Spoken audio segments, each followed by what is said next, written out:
dneska prvý zápas za nami a musíme zabudnúť na to, musíme sa poučiť z chýb, ktoré sme urobili a pripraviť sa na ďalší. Hovorilo sa, že teda chalani viacerí hovorí, že to bol možno vás najlepší výkon na turnaji. Súhlasíš s tým? Ja si myslím, že sme hrali, myslím si, že celkom dobrý hokej. Až samozrejme na niektoré momenty škoda tých zbytočných chýb, ktoré sme urobili, to nás stalo góly a jak som povedal, musíme sa vyvarovať takýmto chybám, pretože Kanada má dobré mužstvo a vedia to zúžitkovať.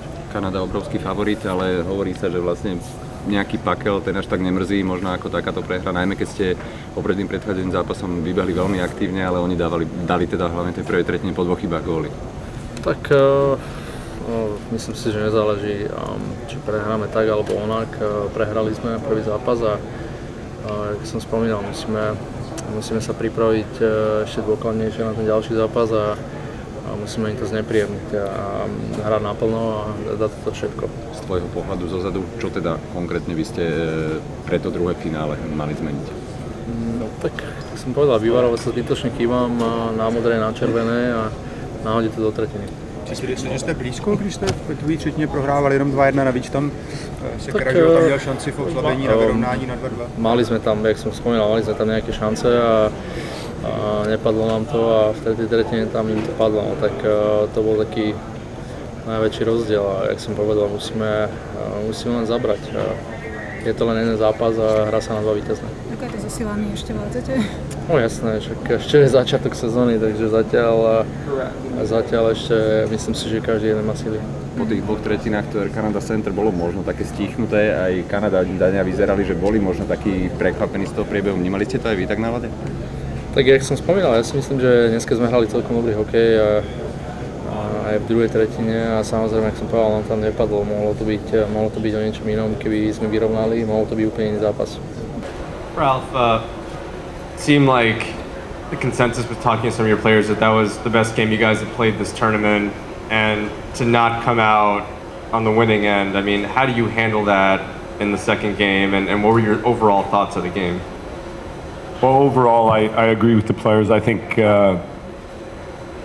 if you cut the goals out of the videos, there's an even chance opportunity here for us with Canada, which we're proud of that effort and the creation of it, but we're very frustrated, of course, with what and how we gave up the goals we did, and just a little bit too much risk at the wrong times. And the power of Canada is that to take opportunities and jam them into the net, and I think what we can take out of this is a lot of courage, that we played a strong game, that we had a lot of opportunity that we didn't make enough out of. I thought we could have tested Price a lot more with the chances we had, and some of them just died on our own sticks. But again, the effort was there. Very proud of how we came in and how we stuck into this game, and we made it a game where we can take confidence into the fact that we can win against Team Canada, but it has to be perfect, and it certainly wasn't today in every aspect. But lots of good things there, lots of effort, and something to build on for Game 2 for sure. Second row here on the right. Coach, less than halfway through the game, you guys had 23 shots, so you were on track for almost 50 shots. And then after that, you had a stretch of 7 minutes, I think, with no shots. Do you think Canada has an ability to sort of flick a switch and lock it down when it wants to, and how do you overcome that? Well, yeah, there was a dry spell there, but some of that was also of just as I just mentioned, giving up opportunities to bring the puck to the net to try and create seconds, opportunities that come off of good shots to the net. So at the same time, we all know the strength of the Canadian team, and we have a lot of respect for the potential in that group. And they did tighten up for a while there, but I thought once we had them 2-1, there was opportunity to bring this game even. And yeah, we had a lull there. You're right, for a stretch. I thought we got stuck out a couple of times. We ended up with some tired D on long shifts in the second period, over a minute, and that catches up to you for a few shifts onwards as you're trying to recover. So I think that was the weakest part of our game was that little stretch in the second, but I liked a lot of the first and a lot of the third and pieces of the second. So we got to build on that, and we definitely need to get our power play firing, which has been our Achilles heel here offensively. Second row in the middle. Coach, we spoke a lot about momentum going into this game. How did the mood shifted after tonight's performance, and what were words to your team after the game? Well, we've done well with adversity in this month. We've had a few situations of it, and I think knowing these players, this will give us more fuel for game 2, and we will come out of this stronger again. We're here to continue to grow and to learn and evolve, and we're very angry right now, which is a good thing, but we also are confident with what we felt today, and it makes us that much more frustrated at the moment, but I'm sure we're going to come out fighting very strong right off the hop in game 2. Frank Cervelli, front left here.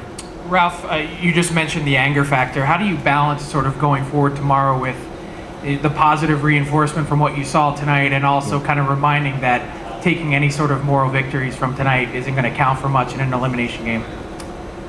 No, I mean, we all know this is a final series, and also that it's a best of 3, and what order you win the 2 games in is irrelevant. And I think that we just have a group that understands the opportunity that we're in and that we've created with a lot of hard work and you know, togetherness actually, and this will pull us together even that much tighter. I think that's what I feel out of this group and in the room right now. And get a good sleep, get a good meal, and we'll find ways to confirm what we need to do. At the same time, we've always been speaking about where we can get better, and we'll look at that tomorrow in the morning and then start building towards game 2. Front row middle here. Coach, I think all the way back from the Washington game against Sweden, you've had just a ton of odd man rushes in every single game, and you're probably leading the tournament in that category. Would you try to explain in hockey terms what allows you to do that? On the offensive side, I hope.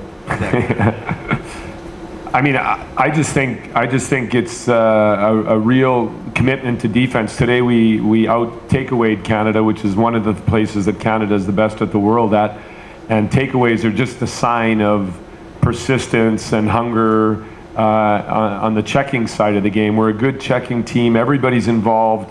Our forwards are working so hard back, and a lot of those takeaways are creating transition opportunities, and that's our weakness right now, is taking opportunity of those. If I look at Canada and the transitions and the odd man rushes they had and the ones we had and what came out of it, that's where we need to improve. So it's certainly coming out of our defense and the quickness of the group as a whole, and some of our forwards, of course, have really good speed.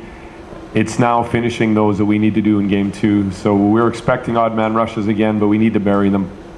Final question here, front right.